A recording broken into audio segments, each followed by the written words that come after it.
Campus. Mini booster pump to. Nakakabit ito papunta. So ang purpose niya papunta to ng CR. Kasi yung tubig ano lang siya, galing siya ng tangke. Ayan. So yun yung connection niya dati. Ayan. Ito. Tinanggal ko na. So idaan na natin yan dito sa pump. Sa mismo water pump.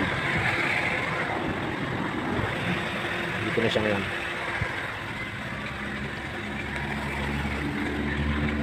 So ito kaya to tinanggal na kasi nasunog na yung motor. Ang tingin ko kaya siya nasunog kasi masyadong overuse. Overuse siya dahil itong CR na to ay sa restaurant. Ang ibig ko sabihin, dahil CR ito ng restaurant, maraming tao, maraming gumagamit. Halos kapag ka nagsunod-sunod yung customer, nagsunod-sunod, posibilidad na magsunod-sunod yung gumagamit. So may posibilidad din na wala siyang tigil sa pag-andar. Kasi ito, mini booster pump, hindi ito gagana kapag kasarado ang lahat ng gripo. So isa doon sa mga toilet bowl, sa urinal at saka sa wash basin. So pag isa doon ang binuksan, saka lang siya gagana. Kasi siya yung magsisilbing booster ng tubig.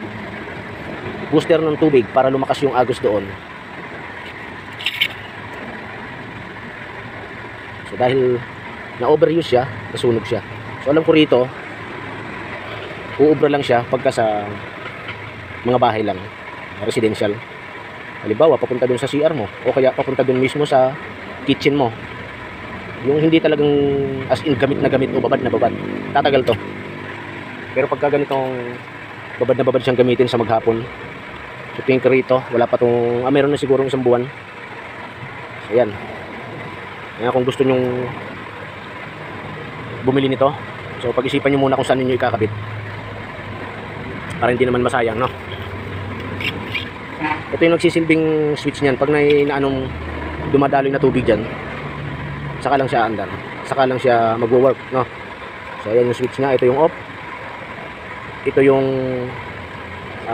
boost, low and high. Kabila, low, high. Gusto mong malakas na malakas. So ayan. So yan ang issue nito, hindi siya pwedeng babaran, no? Maliit lang yung motor.